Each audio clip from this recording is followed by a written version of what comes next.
ಎಲ್ಲರಿಗೂ ನಮಸ್ಕಾರ. ಆ ದೇವರು ಎಲ್ಲರಿಗೂ ಆಯುರಾರೋಗ್ಯ ಐಶ್ವರ್ಯ ಕೊಟ್ಟು ಕಾಪಾಡಲಿ ಅಂತ ಕೇಳ್ಕೊಳ್ತಾ ಇವತ್ತಿನ ಬ್ಲಾಗ್ ಶುರು ಮಾಡ್ತಾ ಇದ್ದೇನೆ. ನಾವಿವತ್ತು ಸಾಗರದ ಹತ್ರ ವಡನ್ ಬೈಲ್ ಅಂತ ಉಂಟು, ಅದು ಜೋಗದ ಹತ್ರ ಬರುತ್ತೆ. ಅಲ್ಲಿ ಬಳೆ ಪದ್ಮಾವತಿ ದೇವಸ್ಥಾನಕ್ಕೆ ಹೊರಟಿದ್ದಿಬ್ರು. ಈಗ ಅದೇ ಬಸ್ಸಿಗೆ 7:15 ಬಸ್ ಈಗ ಹೊರಡುವಲ್ಲ. ಅಲ್ಲಿಗೆ ಹೋಗಲಿಕ್ಕೆ ಬಸ್ಸಲ್ಲಿ 1.5 ಗಂಟೆ ಟೈಮ್ ಬೇಕಾಗ್ತದಂತೆ. ಹೋಗಿ ನೋಡಿಕೊಂಡು ದೇವರಿಗೆ ಬಳೆ ಎಲ್ಲ ಒಪ್ಸ್ಲಿಕ್ಕಿತ್ತು, ಅದನ್ನೆಲ್ಲ ಒಪ್ಪಿಸಿ ಬರ್ತೇವೆ. ನಾವೀಗ ವಡವನ್ ಬೈಲಿಗೆ ಬಂತು. ಬಸ್ಸಲ್ಲಿ ಇಳ್ದ ಈಗ ನಡ್ಕೊಂಡು ಹೋಗ್ತಾ ಇತ್ತು. 2 ನಿಮಿಷ ದಾರಿ ಉಂಟದು ದೇವಸ್ಥಾನಕ್ಕೆ ಹೋಗುವಾಗ. ಅಲ್ಲಿಗೆ ನಡ್ಕೊಂಡು ಇಬ್ಬರು ಹೋಗ್ತಾ ಇತ್ತು. ತುಂಬ ಜನ ಇದ್ದಿದ್ರು ಬಸ್ಸಲ್ಲಿ, ಅವರೆಲ್ಲ ಮುಂದೋದ್ರು. ನಾವು ಸ್ವಲ್ಪ ಹಿಂದಿನಿಂದ ಹೋಗ್ತಾ ಇತ್ತು.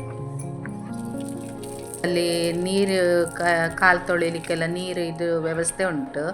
ಅದನ್ನೆಲ್ಲ ಕೈಕಾಲೆಲ್ಲ ತೊಳ್ಕೊಂಡು ದೇವಸ್ಥಾನಕ್ಕೆ ಹೋಗೋದು. ನಾವೀಗ ಕೂಡಲೇ ಇದು ಕುಂಕುಮಾರ್ಚನೆದು ಚೀಟಿ ಮಾಡಿಸಿ ದೇವರ ದರ್ಶನಕ್ಕೆ ಬಂತು. ನಮ್ಮ ಮುಂದೆ ಒಂದು 50 ಜನ ಇದ್ದಿದ್ರು, ಮತ್ತು ಹಿಂದೆ ಒಂದು 100 ಜನ ಇದ್ದಿರ್ಬೋದು. ಅಷ್ಟು ಬೇಗ ಅಷ್ಟು ಜನ ಆಗಿ ಆಯಿತು. ಆದರೂ ದೇವ್ರ ದರ್ಶನ ಚೆನ್ನಾಗಾಯಿತು. ಈಗ ದೇವರಿಗೆ ಆರತಿ ಮಾಡಲಿಕ್ಕೆ ಎಲ್ಲ ಶುರು ಮಾಡಿದ್ರು. ಇಲ್ಲಿ ನಮಗೆ ಖುಷಿಯಾದದ್ದೇನೆಂದರೆ ವಿಡಿಯೋ ಮಾಡಲಿಕ್ಕೆ ಯಾವ ನಿರ್ಬಂಧ ಇಲ್ಲ. ಇಲ್ಲಿ ನಮಗೆ ಆರಾಮಾಗಿ ಎಲ್ಲವನ್ನು ನಿಧಾನವಾಗಿ ವಿಡಿಯೋ ಮಾಡಿಕೊಳ್ಳಿಕ್ಕೆ ಆಯಿತು. ಹಾಗಾಗಿ ಖುಷಿ ಆಯಿತು ನಮಗೆ.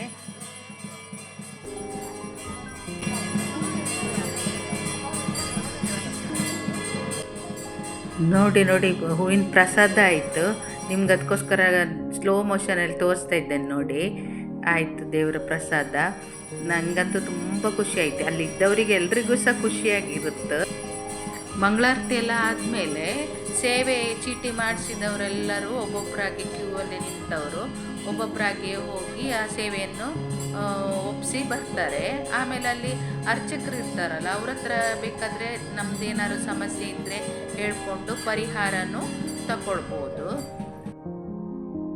108, 208 ಮಳೆ ಕೊಡ್ತಾ ಇದ್ದಾರೆ. ಒಮ್ಮನೆಗೆ ಹೇಳ್ಕೊ, ಎರಡೂ ಕೆಲಸ ನಡೆಸಿದ್ಯಲ್ವಾ, ನಿನ್ನ ಹರಕೆ ಒಪ್ಪಿಸ್ತಾ ಇದ್ದೀನಲ್ವಾ, ಮುಂದೂ ಕೂಡ ಕಾದು ಇದೇ ರೀತಿ ಮುಂದುವರ್ಸಿ ನಡೆಸ್ಕೊಡು ಅಂತ ಹೇಳ್ಕೊಡು. ಇನ್ನು ಕೇಳಿದ ಕೆಲಸ ಎರಡೂ ತಾಯಿ ನಡೆಸಿದಲ್ವಾ, ಆ ಫಲವಾಗಿ ನಿನ್ನ ಹರಕೆ ಮುಟ್ಟಿದೀವಾ, ಮುಂದೂ ಕೂಡ ತಾಯಿ ರಕ್ಷಣೆ ಸದಾ ಇರುತ್ತಲ್ವಾ. ಪೂಜೆ ಆದರೂ ಕೂಡಲೇ ಅಲ್ಲಿ ಉಪಹಾರ ಇತ್ತಂತ ಹೇಳಿದರು. ಹಾಗಾಗಿ ಅಲ್ಲಿ ತಿನ್ಲಿಕ್ಕೆ ಬಂತು. ಬಿಸಿ ಬಿಸಿ ಉಪ್ಪಿಟ್ಟು, ಅದ್ರ ಜೊತೆಗೆ ಉಪ್ಪಿನಕಾಯಿ, ಹಾಗೆ ರವೆ ಪಾಯಸ ಇದ್ದಿತ್ತು. ತುಂಬ ಚೆನ್ನಾಗಿತ್ತು.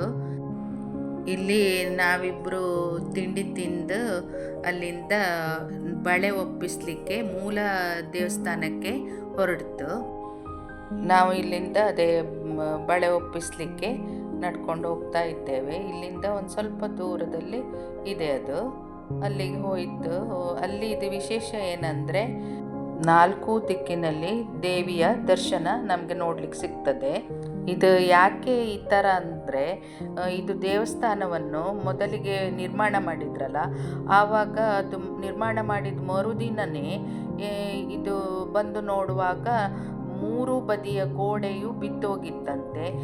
ಆಮೇಲೆ ದೇವಿಯ ಸೂಚನೆಯಂತೆ 4 ದಿಕ್ಕಿನಲ್ಲಿ ದೇವಿಯ ಮೂರ್ತಿಯನ್ನು ಇಟ್ಟು ದೇವಿಯು ಹರಿಸುವಂತಾಗಬೇಕಂತೇಳಿ ಈ ಥರ ಈ ದೇವಸ್ಥಾನವನ್ನು ನಿರ್ಮಾಣ ಮಾಡಿದ್ರಂತೆ. ಈಗ ನಾನು ಹರಕೆ ಬಳೆ ಒಪ್ಪಿಸ್ತಾ ಇದ್ದೇನೆ. ಬಳೆ ಮುಟ್ಟಮ್ಮ, ಇವತ್ತಿಗೆ ನಿಮ್ಮ ಹರಕೆ ಮುಡ್ತು. ಅಮ್ಮ ಹೇಳ್ಕೊಳ್ಳಿ, ನಮ್ಮ ಹರಕೆ ಮುಡ್ತಮ್ಮ ಅಂತ ಹೇಳ್ಕೊಳ್ಳಿ.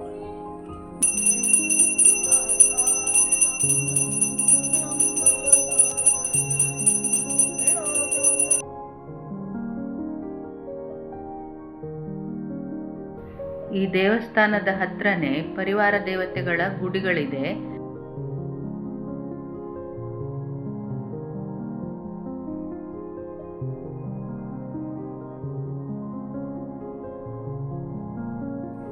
ಈ ಪರಿವಾರ ದೇವತೆಗಳ ಪಕ್ಕದಲ್ಲೇ ಭೂತರಾಜನ ಸನ್ನಿಧಿ ಇದೆ.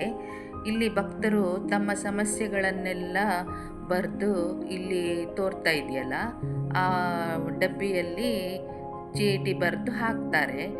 ಆ ಸಮಸ್ಯೆಗೆ ಪರಿಹಾರ ದೊರೆತ ಕೂಡಲೇ ಅವರು ಹರಕೆಯಾಗಿ ಕುಂಬಳಕಾಯಿ ಮತ್ತು ಅಥವಾ ತ್ರಿಶೂಲ ಯಾವುದನ್ನು ಒಪ್ಪಿಸ್ಬೋದಂತೆ. ಎಷ್ಟೋ ಜನಕ್ಕೆ ಇಲ್ಲಿ ಸಮಸ್ಯೆ ಪರಿಹಾರ ಆಗಿದೆಯಂತೆ. ಅಲ್ಲಿಂದ ನಾವು ಸೀದಾ ವಾಪಸ್ ನಡ್ಕೊಂಡು ದೇವಸ್ಥಾನಕ್ಕೆ ಬರುವಾಗ ಅಲ್ಲೇ ಒಂದು ಪಾರ್ಶ್ವನಾಥ ದೇವಸ್ಥಾನ ಇದೆ, ಅಲ್ಲಿ ನೋಡ್ಲಿಕ್ಕೆ ಹೋಯ್ತು. ಅಲ್ಲಿ ಇನ್ನೂ ಚೆನ್ನಾಗಿದೆ, ಅಲ್ಲಿ ಸ್ವಲ್ಪ ಎತ್ತರದಲ್ಲಿದೆ ಇದು.